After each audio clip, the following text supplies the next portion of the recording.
Job లేక ఇబ్బంది పడుతున్నారా? అయితే మెడికల్ కోడింగ్ మీకు మంచి ఆప్షన్. వెంటనే కాల్ చేసి కోర్సులో జాయిన్ అవ్వండి. హాయ్ హలో నమస్తే, welcome back to Suman TV. మనతో ఉన్నారు ఫ్యామిలీ కౌన్సిలర్ రజనీతమ్మ గారు. నమస్తే మ్యామ్. నమస్తే నవీన. మ్యామ్, కోపం చాలా మందికి పక్కన వాళ్ళ వల్ల కోపం వస్తూ ఉంటుంది. ఆభరణం. ఆఫీస్లో కానీ ఇంట్లోనే కానీ చుట్టూ ఉన్న పరిసర ఆ ప్లేస్ సందర్భం ఏదైనా సరే, ఇంకా ఎదుటి వ్యక్తి వల్ల కూడా మనకు కోపం అనేది ఇమీడియట్గా వచ్చేస్తుంది. అది మనం అది కంట్రోల్ కూడా చేసుకోలేము ఆ టైంలో. సో అంటే దానివల్ల వచ్చే ప్రాబ్లమ్స్ ఏంటి, ఎందుకు మనకు అసలు ఎదుటి వ్యక్తి వల్ల మన కోపం ఎందుకు వస్తుంది, దాన్ని ఎందుకు మనం కంట్రోల్ చేసుకోలేకపోతున్నాం అంటే ఇప్పుడు ప్రతి ప్లేస్లోనూ వాడికి కోపం వస్తుంది అంటే అది లక్షణం, హెరిడిటరీ. హైపర్ టెన్షన్ అంటారు కదా, వాళ్ళకి 35 సంవత్సరాలు రాకుండా హై బీపీలు ఒక రేంజ్లో ఉంటాయి వాళ్ళకి. సో అంతంత కోపాలు ఉండటం అనేది మంచిది కాదు. సెకండ్ ఏంటంటే వాళ్ళు చిన్నప్పటి నుంచి వాళ్ళ తండ్రుల్ని తాతల్ని చూస్తూ పెరుగుతారు. అసలు ప్రతిదానికి రీజన్ అదేనండి. మనము మన అద్దంలో మన మొహం ఎలా ఉంటే అలా ఎలా కనిపిస్తుందో, ఇప్పుడు మనం ఎదురుగుండా తల్లిదండ్రులు కానీ తాతలు కానీ ఏం చేస్తారో పిల్లలు అవే నేర్చుకుంటారనేది వాళ్ళకి తెలియాలి. పాతకాలంలో వాళ్ళు ఎన్నో చెప్తారు, ఎన్నో నేర్పిస్తారు. మరి ఇవెందుకు మరి అబ్జర్వ్ చేయరో నాకు అర్థం కాదు. తాతలు ఏం చేస్తే మన తండ్రులు అది చేస్తూ పెరిగారు. మరి మన తండ్రులు ఏం చేశారో మరి మనం అదే చేస్తాంగా. ఓహో, కోపం తెచ్చుకోవాలి. అది పిల్లల్ని చావబాదటంలోనైనా కానీ, భార్యని నోటుకొచ్చినట్టు తిట్టి కొట్టడంలో కానీ, రోడ్డు మీద ఎక్కడ పడితే అక్కడ విచక్షణారహితంగా అరవటం కానీ, మరి ఆఫీస్లో బాస్ ఏదైనా చెప్పితే ఓకే అనకపోవటం కానీ, ఇప్పుడు చేయకపోతే ఇప్పుడు కొంతమంది స్టాఫ్ని చూస్తుంటాం. ఒకడు ఉంటాడు ఎలిగేషన్ తీసేవాడు. బ్యాంక్స్లో అయితే అవార్డు స్టాఫ్ అని ఉంటుంది, ప్రత్యేకంగా వాళ్ళకి ఒక యూనియన్స్ ఉంటాయి. వాళ్ళు ఏంటంటే ఆఫీసర్స్ కై అన్న ఏ మాత్రం వాళ్ళు తేడా చేసినా వీళ్ళందరూ బయలుదేరి ఎలిగేషన్స్ తీసుకొచ్చి వాడు రిజైన్ చేసేవారు వదలరు అనమాట. వాడు అంతా చూసి వదిలిపెడతారు. ఏంటంటే ఆ స్టాఫ్లో కూడా ఒక కోపిస్ట్ వాళ్ళు ఉంటారు. ఆ కోపిస్ట్ వాడు ఎవడో ఒకటి లేపుతాడు, మొత్తం ఖరాబ్ అనమాట. ఆ కోపం వల్ల అనేక అనర్థాలు. అది ఈ ప్లేసా ఆ ప్లేసా అనేది ఏం ఉండదు. కొంతమందికి సినిమా చూస్తూ ఉంటారు, మధ్యలో లేచి వెళ్ళిపోతారు. అంటే వాడికి కావాల్సినట్టు లేదు అక్కడ. తనకి కావలసినట్టుగా పరిసరాలు కానీ విషయాలు కానీ అనుకూలంగా లేవు అని అంటే ఇష్టం ఎలా అయినా చేసేస్తాడు వాడు. ఇప్పుడు అంత 400 పెట్టి టికెట్ కొంటాడు. అరే వాడు కంక్లూడ్ ఏం చేస్తాడో చూడు. అసలు అంత ఓర్పు లేకుండా అంత పిచ్చిగా తీస్తారా సినిమాలు? పోని అంత టికెట్ పెట్టినప్పుడు చూడవయ్యా 2 గంటలు కూర్చుని, అబ్బే ఆడే నోట్లో నుంచి ఫిల్దీగా ఏదో ఒకటి అంటూ లేవండ్రా పోదాం, లేవండ్రా నడండి అని చెప్పి అందరిని లేపుకొని వెళ్ళిపోతాడు. ఆటోమేటిక్గా వాళ్ళందరూ కూడా పావు మంత్రం వేసినట్టు లేచి వెళ్ళిపోతుంటారు. అంటే అంత కోపం ఎందుకు, అంత సహనం లేకపోవటం ఎందుకు? ఆ కోపంతో ఏమీ సాధించేది ఉండదు.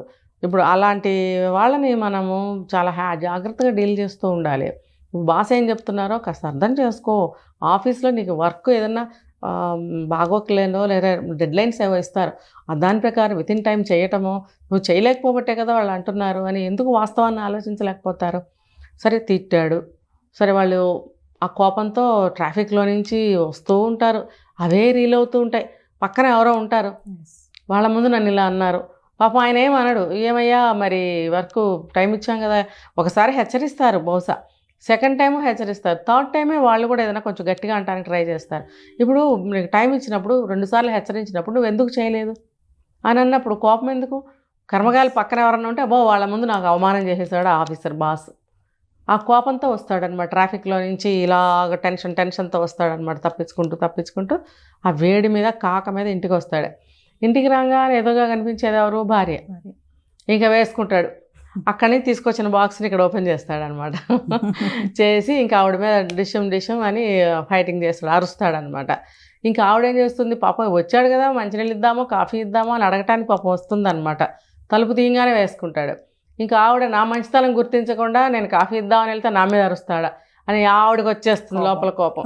వెంటనే లోపలికి వెళ్ళి పిల్లల మీద చూపిస్తుంది. 2 పిల్లలు ఉన్నారనుకోండి, ఆ పిల్లవాడు వచ్చి ఇంకో పక్కన నా అక్క చెల్లో తమ్ముడో వాడి మీద చూపిస్తాడు. ఇలా ఇల్లంతా అంట్రెస్ట్ అయిపోదా? నువ్వు ఎక్కడి నుంచి ఏం తీసుకొచ్చి ఇక్కడ వదిలిపెట్టావు? ఆ చెడు ఎంతవరకు పాకింది? చక్కగా ప్లెజెంట్గా ఉండాల్సిన ఈవినింగ్ ఎట్లా ఎంజాయ్ చేయాల్సిన ఈవినింగ్ని ఎట్లా తయారు చేసావు? నువ్వు రావటమే సాయంత్రం అందరూ ఆహ్లాదంగా కలుసుకునే సమయం, అంత హాయిగా ప్రశాంతంగా ఇంటికి రావాలి. అట్లా కాకుండా నువ్వు అంత అగ్నిని మోసుకొచ్చి అందరి మీద రుద్ది అందరినీ అరిచి తిట్టి కొట్టుకుని చివరికి ఏడుపులు పెడబబ్బులు, ఆ రోజు డిన్నర్ ఉండదు. ఉన్న పాపం భార్య సరిపెట్టుకుని 9ంటికో లేచి అన్నమో కూర వండి పెడితే కూడా నాకు వద్దని తోసేసేవాళ్ళు ఒకళ్ళు. నీ మొహంలా ఉందనేవాడు భర్త. ఇంకా ఎంత అంట్రెస్ట్గా ఉంటుంది చూడండి. ఇది ఇంత కోపం అవసరమా? లేదు కదా. తన కోపం ఎందుకు వచ్చింది, అసలు బాస్ ఎందుకన్నా అర్థం చేసుకుంటే ఎంత ఉండదు. కాబట్టి అంత కోపం చేసుకోవాల్సిన అవసరం లేదు. దానివల్ల రోగాలు కూడా వస్తాయి. బీపీలు రావచ్చు, షుగర్ రావచ్చు. అన్నెసరీగా చెడ్డ అవుతావు కదా నువ్వు, ఫ్యామిలీ మెంబర్స్కి అవుతావు. లేకపోతే పక్కన వాడి ఆఫీస్లో ఎవరో పక్కవాడి మీద అరిచావు అనుకో ఈ కోపంతో, అతనికి నీ ఫ్రెండ్షిప్ పోతుంది. ఇలా అంతా నష్టమే కానీ లాభమేం లేదు కదా. కాబట్టి అర్థం చేసుకోవాల్సిన అవసరం ఉంది ఎంతైనా. అంటే కోపాన్ని కంట్రోల్ చేసుకోవాలంటారా, ఎక్స్ప్రెస్ చేయాలంటారా మేడం? కోపం ఎక్కడ ఎక్స్ప్రెస్ చేయాలి? ఇప్పుడు ఒక విషయం ఉంటుందండి, అది పాడైపోతుంది, వినటం లేదు, కొంచెం కోపంగాను అది ఆ పని నువ్వు సక్రమం ఎందుకు చేయలేదు, అది అవసరమే కదా. కానీ అన్నెసరీగా కోపం తెచ్చుకుంటే ప్రయోజనం ఏముంది? ఆ కోపం వల్ల అన్నీ నాశనం అవుతాయి. ఒక రిలేషన్ నాశనం అవుతుంది, ఒక పని పాడవుతుంది, లేకపోతే ఒక టైంకి ఒక చోటకి వెళ్ళాలనుకుంటాం, అది కూడా పోతుంది, క్యాన్సిల్ అయిపోతాయి. ఇవన్నీ అవసరమా? కంట్రోల్ చేసుకోవటమే చాలా అవసరం. అది ఒక పద్యం కూడా ఉంది కదా, తన కోపమే తనకి శత్రువు అని చెప్పి. అవును. ఆ లైన్కి ఏం చెప్తారు మేడం మీరు?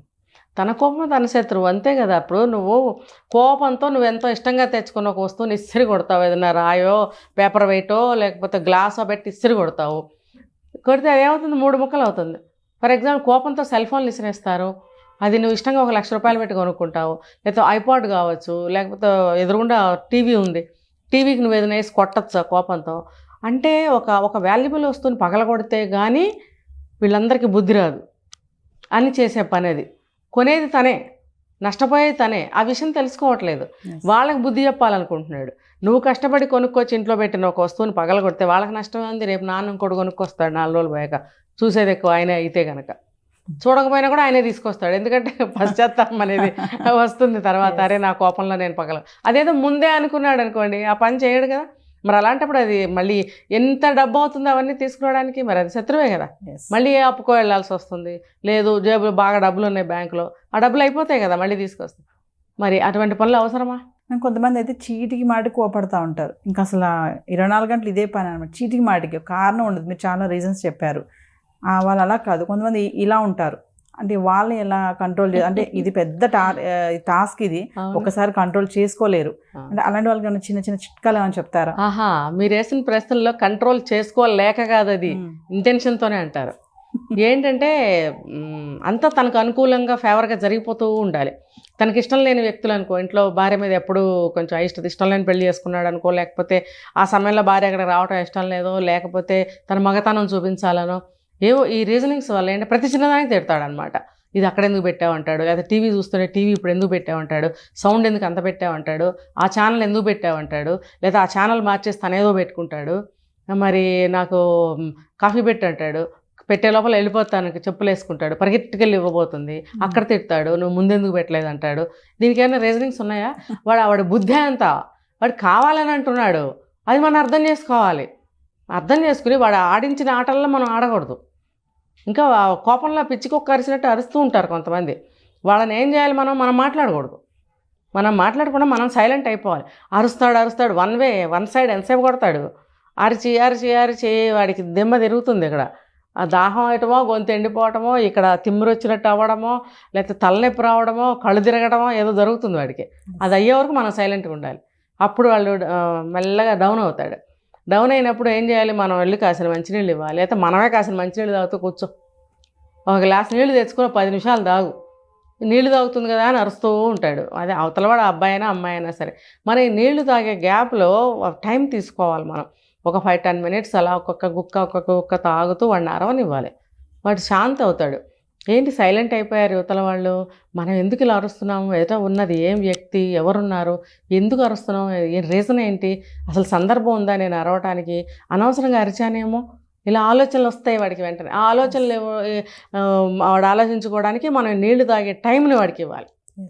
వీలైతే కొంచెం నీళ్లు తాగు అని మెల్లగా అనాలి. ఆ గ్లాస్ కూడా తీసుకుని మన మొహం మీద పోస్తాడు వాడు. కాబట్టి ఆ మూడు చూసి గ్లాసు పక్కన పెట్టడమో, లేకపోతే కాస్త నీళ్లు తాగు అని అనటమో చేయాలి. మళ్ళీ దగ్గరికి వెళ్తే అది కూడా ఆ అటాక్ కూడా మన మీదకే వస్తుంది. మనమైతే కాస్త నీళ్లు తాగుతూ టైంపాస్ చేయాలి. అంటే అతనికి మనం టైం ఇస్తున్నాం. కొంత టైం ఇవ్వాలి. మనం వాళ్ళతో పాటు మనం అరిచామనుకో మన నరాలు పొంగుతాయి, మనకి టెన్షన్ వస్తుంది, వాడైతే ఇంకా వాడి నరాలు పేలిపోతాయి అనమాట ఆ కోపంతో. అలాంటి కోపిస్టులు ఉన్నారు, వాళ్ళని ఎంకరేజ్ చేయకూడదు. మేము ఫైనల్గా ఒక చిన్న చిట్కా చెప్పండి, కోపాన్ని మనం మేనేజ్ చేసుకోవాలి అంటే ఎలా స్టార్ట్ చేయాలంటారు అసలు? ఇప్పుడు వాళ్ళకి అసలు వాళ్ళకి ఇప్పుడు అయిపోయింది, ఇవాళ ఈ సీన్ అయిపోయింది, కూర్చుంటావు, కూల్ అవుతావు, 2 రోజులు బాగుంటావు. ఆ టైంలో కొంచెం ఆలోచించుకోవాల్సిన అవసరం ఎంతైనా ఉంది. నేను అనవసరంగా అరిచాను, టీవీ పగలగొట్టాను, ఇప్పుడు నేను వెళ్ళి టీవీ నేనే కొనుక్కురావాలి. ఎవరు కొనుక్కొస్తారు? ఇంకొకటి, ఎదిగిన కొడుకున్నాడు, ఉద్యోగం చేస్తున్నాడు, వాడు కొనుక్కురావచ్చు, వాడు కొనకూడదు. బై నువ్వే పగలగొట్టావు, నేనేం చేయను, నేను చూడను, నా టీవీ నా ఆఫీస్తో నాకు సరిపోతుంది, నువ్వే కొనుక్కో, నువ్వు పగలగొట్టావు కదా, నువ్వే మాట్లాడకూడదు, వదిలేయండి. వాడు అర్థమవుతుంది నేను ఈ కోపంలో ఈ పిచ్చి పిచ్చి పనులన్నీ చేశాను, అసలు వాళ్ళు నా గురించి ఏమనుకుంటున్నారు, నేను ఎంత దిగజారిపోయి ఉంటాను అనే పశ్చాత్తాపం, పరివర్తన వాళ్ళలో రానివ్వాలి. ఈ 2 రోజులు మనం కూడా కొంచెం సైలెంట్ మెయింటైన్ చేయాలి. టైంకి ఏదో భార్య అయితే వండేసి అక్కడ పెట్టేయాలి, కానీ ఎవరికి వాళ్ళు సైలెంట్గా వాళ్ళ పనులు చేసుకుంటూ ఉండాలి. టచ్ చేయకూడదు వాళ్ళని. వాళ్ళు చేసిన తప్పేంటో వాళ్ళు రియలైజ్ అయ్యే వరకు మనం మాట్లాడకూడదు. వాళ్ళు నా వల్ల తప్పయింది అని నోరిపి సినిమాలో లాగా చెప్పలేకపోయినా రియలైజ్ అయితే చాలు అంటే వాళ్ళు మళ్ళీ మారాలి. అరే నెక్స్ట్ ఇలా చేయకూడదు, మనం కంట్రోల్ చేసుకోవాలి అని ఒకటి ఆలోచించుకోవాలి. ఏంటంటే కోపం వచ్చినప్పుడు మనకి ఈ న్యూరాల్ యాక్టివిటీస్ అన్నీ కూడా బాగా యాక్టివ్ అవుతాయి. పిచ్చి పిచ్చిగా మనకి ఏం చేస్తున్నాం మనకు తెలీదు. చేతికి వచ్చినట్టు, నోటికి వచ్చినట్టు, కాలికి వచ్చినట్టు, ఉన్న వాళ్ళని లేని వాళ్ళు, మన ముత్తాలు చచ్చిపోయిన వాళ్ళు అందరినీ తీసుకొస్తారు. వాళ్ళందరినీ తీసుకొచ్చి మన దుంప దించుతారు. వాళ్ళని అసలు మనం టచ్ చేయకూడదు, అలా వదిలేయాలి 2-3 రోజులు. వాళ్ళ పిచ్చి తగ్గి వాళ్ళు ఆలోచించుకొని కంట్రోల్ అవ్వాలని వాళ్ళు కూడా అనుకోవాలి. అది అనుకోగలిగితేనే. ఇప్పుడు యువతలవాడు ఎంతవరకు చేస్తాడు, బై నువ్వు ఇలా తప్పు చేస్తున్నావు, ఇలా ఉండు, కంట్రోల్ చేసుకో అంటే బైనాడు ఇంకా ఎక్కువ చేస్తాడు, చచ్చిపోతాడు. అరే అవును బై నాకు కోపం ఎక్కువ, మీరందరూ ఒక లైన్లో ఉండాలి జాగ్రత్తగా, ఒళ్ళు దగ్గర పెట్టుకుని, నా కోపం అని తెలుసుగా మీకు అంటాడు అనమాట. అలా అనొద్దు, వాడినే తెలుసుకోనివ్వండి. వాడు తర్వాత వచ్చి అనవసరంగా పగలగొట్టాను, మీరు ఇలా అరిచారు, అది ఇది అని మెల్లగా అంటాడు అనమాట. ఇలా అన్నప్పుడు తెలిసింది కదా, మరి ఒళ్ళు దగ్గర పెట్టుకుని నువ్వే ఉండని మనం అప్పుడు చురకయ్యాలి. అప్పుడు వాళ్ళకి చిన్నగా అలా చేస్తూ ఉంటే మెల్లగా మార్పు వస్తుంది. Thank you.